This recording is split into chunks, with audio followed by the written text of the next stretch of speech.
آج کی عید و برکات بڑی شب مبارکہ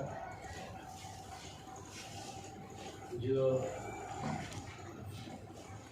جاگنے کے لیے مخصوص کی گئی ہے اور مشہور بھی ہے۔ ہمارا طریقہ ہے کہ ذکر و اذکار کرتے ہیں اور حضرت سرکار خواجہ غوث قرنی رضی اللہ تعالیٰ عنہ کی بارگاہ ہمیں خراج عقیدت بھی پیش کرتے ہیں۔ الگ الگ طریقے سے فیض لیتے ہیں۔ آواز تھوڑی بڑھے گی کیا؟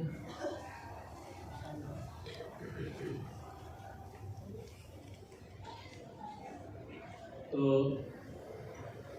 کہیں مزارات اولیاء پہ حاضری دیتے ہیں۔ بہرحال اپنا اپنا نصیب ہے، فیض جس کو جیسے لکھا ہے ویسے مل جاتا ہے۔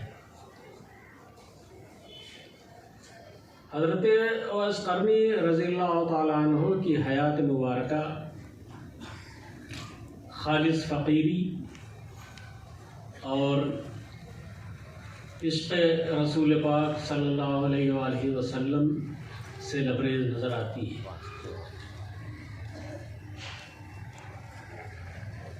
اب دو ایک غلط روایتیں مشہور ہیں کہ آپ کی والدہ محترمہ بیمار تھیں، اس لیے آپ مدینہ طیبہ سرکار کی خدمت میں حاضری دینے نہیں پہنچ سکے۔ غلط بات ہے۔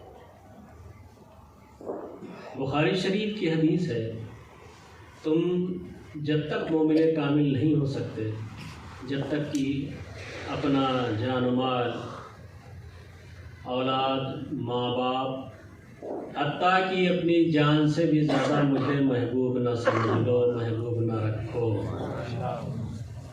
تو یہ غلط بیانی مشہور ہے۔ سرکار کی ذات پاک سے بڑھ کر نہ ماں ہے نہ باپ، نہ اولاد، نہ مال و دولت۔ یہ ہمارا ایک مضبوط عقیدہ ہے۔ آپ حضرات سنے ہوں گے کہ رسول پاک صلی اللہ علیہ وآلہ وسلم نے حضرت فاروق اعظم اور مولائے کائنات کو آپ کے پاس بھیجا اپنا پیراہن مبارک دے کے، اور ارشاد فرمایا کہ یمن میں ایک میرا دیوانہ ہے، اس کے پاس جاؤ اور میری امت کے لیے دعا کروانا۔ اس کی دعا سے قبیلہ بنو مضر یا نضر بہرحال جو بھی ہے، اس کی بکریوں کے بال کے برابر ہمارے امتی بخشے جائیں گے اس کی دعا سے۔ اب یہاں یہ سوال پیدا ہوتا ہے کہ بذات خود سرکار دو عالم صلی اللہ علیہ وآلہ وسلم امت کے مالک ہیں، جنت کے مالک ہیں۔ آپ نے ان جلیل القدر صحابہ کرام کو کیوں بھیجا؟ دنیا کو یہ بتانا تھا، یہ دکھانا تھا کہ ہمارا عاشق جو ہے وہ مقام و مرتبہ رکھتا ہے کہ جس پر نگاہ ڈال دے وہ جنتی ہو جائے۔ تو اس لیے آپ کو بھیجا گیا کہ دنیا عشق رسول کے مرتبے کو پہچانے، اور پھر آپ نے عرض کیا، وہ بات بتانے جا رہا ہوں کہ جو لوگ کہتے ہیں آپ نے سرکار کی زیارت نہیں کی، حضور فاروق اعظم رضی اللہ تعالیٰ عنہ سے آپ نے پوچھا کہ یہ بتائیے کہ سرکار کی ابروئے مبارک آپس میں ملی ہوئی تھیں یا الگ تھیں؟ تو یہ حضرات تھوڑی دیر خاموش رہے، دیکھا انہوں نے بھی تھا، انہوں نے نہیں دیکھا، مدینے میں ساتھ میں ہجرت کر لی، وہیں بس گئے. اب ان لوگوں نے نہیں دیکھا تھا، پھر کس نے دیکھا؟ تو اشارہ کیا حضرت اویس قرنی رضی اللہ تعالیٰ عنہ پھر خود ہی کہ ابروئے مبارک سرکار کی ملی ہوئی تھی. یہ کون بول سکتا ہے؟ دیکھنے والا بول سکتا ہے. اور فاروق اعظم نے کہا کہ دعا کیجیے، تو اویس قرنی رضی اللہ تعالیٰ عنہ نے کہا کہ میری دعا ہر صاحب ایمان کے لیے، اگر سمجھ میں آئے تو ایک جملے کا اضافہ کر دوں، میری دعا ہر عاشق رسول کے لیے. پھر پوچھا یہ بتائیے کہ سرکار کا کون سا دندان مبارک میں سے دانت شہید ہوا تھا؟ تب یہ حضرات خاموش ہیں. آپ اسی تجسس میں کہ کون سا حضور کا دانت مبارک شہید ہوا، سارے دانت اپنے توڑ دیے تھے. اب اس کو لوگ جھوٹا واقعہ بیان کرتے ہیں. وجہ یہ ہے کہ ان کا ایک ٹارگٹ ہے کہ جو واقعات، جو باتیں عشق رسول پاک صلی اللہ علیہ وسلم کو طاقت پہنچائیں، تقویت دیں، انہیں جھوٹا قرار دیا جائے. یہ ان کا ٹارگٹ چل رہا ہے. تو اور ہم اس عالم دین اور اس عاشق رسول کی بات کو تسلیم کرتے ہیں جو کہتے ہیں در عشق تو دندان شکست زرہ الفت، او جامع رسا نیل او ایسے قرنی را. آپ کے عشق میں حضرت اویس قرنی رضی اللہ تعالیٰ عنہ نے اپنے دانتوں کو شہید کر دیا، اور آپ نے اپنا جامع مبارک، پیران مبارک ان کے لیے بھیجا. فقیری کا یہ عالم ہے کہ جو اچھی کھجوریں ہوتی وہ اللہ واسطے خیرات کر دیتے، اور جو سڑی گلی پھٹی ادھر ادھر پڑی رہتی انہیں کو لقمہ بناتے، وہ ان کو کھاتے. یہاں تک کہ کسی طرح سے تن ڈھکنے کے لیے صرف ایک کمبل رہ گیا. پروردگار کی بارگاہ میں عرض کیا کہ پروردگار تیرا بندہ تیری رضا پہ راضی ہے، میدان قیامت میں کہیں گرفت نہ فرما لینا. یہ فقیری تھی آپ کی. عاشق رسول کی منزلوں کو پہچانتا ہے اور عشق رسول میں نکلی ہوئی عشق حقیقی میں نکلی ہوئی ہزاروں عبادتوں پر بھاری ہے.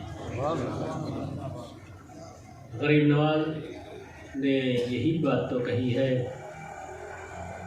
حساب عمر صد عاقل بمحشر بگذرد یک دم، حساب یک دم عاشق بصد محشر نمی گنجد. کہ 100 عقل مندوں کا حساب میدان محشر میں ایک لمحے میں گزر جائے گا، اور عاشق کی ایک سانس کا حساب 100 محشر میں بھی نہیں سما سکتا. اگر آپ سننا چاہیں ایک واقعہ سنا دوں. حضرت سفیان ثوری رحمۃ اللہ علیہ کے زمانے میں ایک نوجوان تھا. ایک دن ایک گدھا راستے میں جا رہا تھا. اب ظاہر سی بات ہے جوانی کے لاؤ والی پر 2-3 ڈنڈے اس کو رسید کر دیے. کہاں راستے میں راستہ روک کے کھڑا ہے، جب مار دیا گدھے نے گھوم کے کہا کہ مار تو دیا تم نے، اس کا صلہ رکھ دو گے؟ بس وہیں سے دنیا بدل گئی، زار و پتار رونا شروع، یہاں تک کہ بستی سے باہر گئے۔ بستی سے باہر جانے کے بعد پھر ایک پہاڑ کی چوٹی پہ جا کے بیٹھ گئے۔ روتے روتے آنکھوں سے پانی کے بجائے خون بہنا شروع ہو گیا۔ یہاں بھی ایک مولوی اپنی حرکت سے باز نہیں آیا۔ اچھا، جب آنکھوں سے خون بہنے لگا تو اس کے وضو اور نماز کے بارے میں کیا حکم ہے؟ عادت بیچارے کی۔ تو خیر پتہ چلا کہ ایک آہوازاری کرنے والا ایسا ہے کہ اس کے پاس جانور جانے سے گھبراتے ہیں، اس قدر رو رہا ہے۔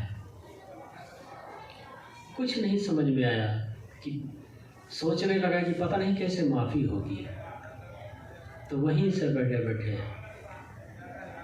کیا ہے وہ میرے خیال میں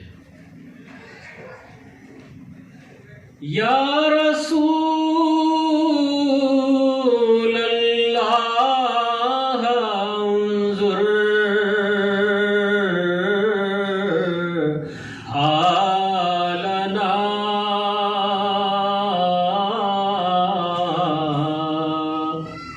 یا حبیب اللہ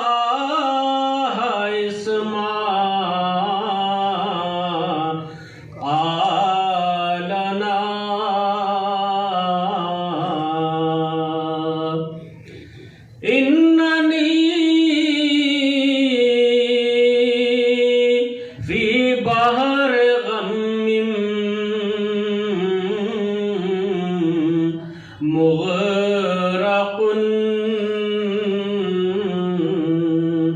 خذ يدي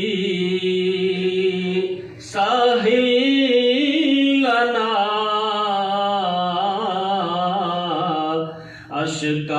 اشکالنا۔ اے اللہ کے حبیب، میرے حال زار پہ نظر کرم فرمائیے۔ اب تو پکار سن لیجئے آقا کہ میں نے آپ ہی کو پکارا ہے، غم کے سمندر میں ڈوبا ہوا ہوں، میرا ہاتھ پکڑ لیجئے اور ان مشکلات سے مجھے ساحل پر لے آئیے۔ یہ عشق رسول میں ڈوبیا نے اثر کیا، یہاں تک کہ یہ بات حضرت سفیان ثوری رحمۃ اللہ علیہ تک پہنچی۔ آپ آئے اور اس کا حال زار دیکھا، اس کی آہیں سنی، سمجھ گئے۔ کہا اے نوجوان، میں نے 4 حج کامل ادا کیے ہیں، اس کا ثواب تو لے لے، یہ عشق رسول میں ڈوبی ہوئی آہیں مجھے دے دے۔ یہ ہوتا ہے عاشق۔ تو یہ دنیا ہے، دنیا کے بہکاوے میں نہیں رہنا چاہیے، اپنی منزل پر اور اپنے عشق پر ثابت قدم رہنا چاہیے۔ آج کی رات میں نے ایک جملہ عرض کیا تھا کہ لوگ مزارات پہ جاتے ہیں، اگر ہو سکے تو میرا ایک جملہ یاد رکھو، جتنے بھی بڑے ولی کی بارگاہ میں پہنچو اتنا ضرور مانگ لیا کرو کہ حضور یہ کرم فرمائیے کہ میرا پیر مجھ سے راضی رہے۔ چاہے جہاں کی بارگاہ، جس ولی کی بارگاہ میں جاؤ، اگر پیر راضی ہے تو سارے ولی راضی ہیں، اللہ کے رسول راضی ہیں، اللہ راضی ہے۔ بہرحال 1 شعر پڑھ دیتا ہوں حضرت عوض کرنے کے، اس کے بعد کچھ ٹائم رہا تو کچھ اور پڑھتا ہوں۔ درود پاک پڑھنے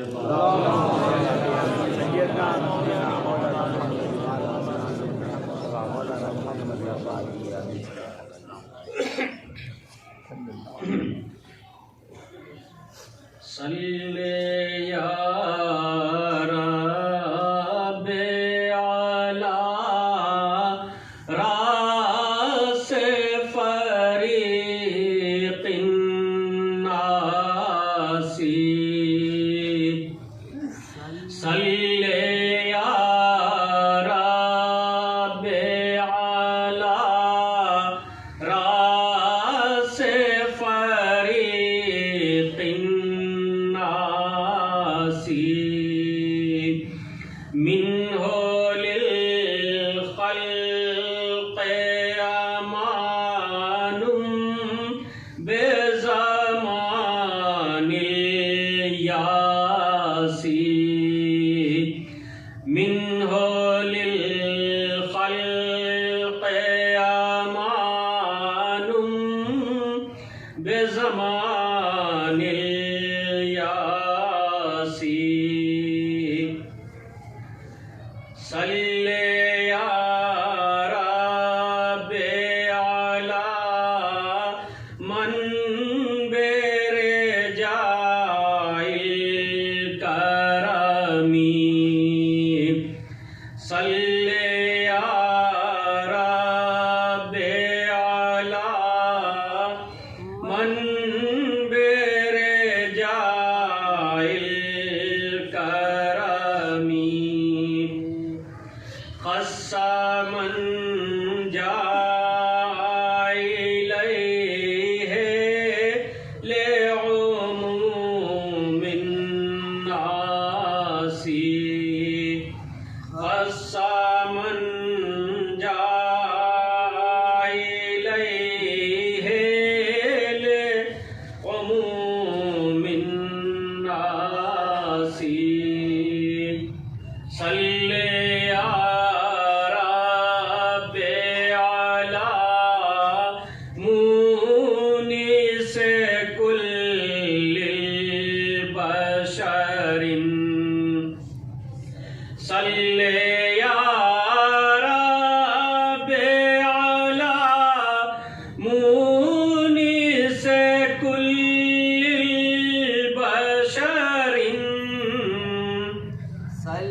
مبدل الوحشت فی القبر بستیناسی مبدل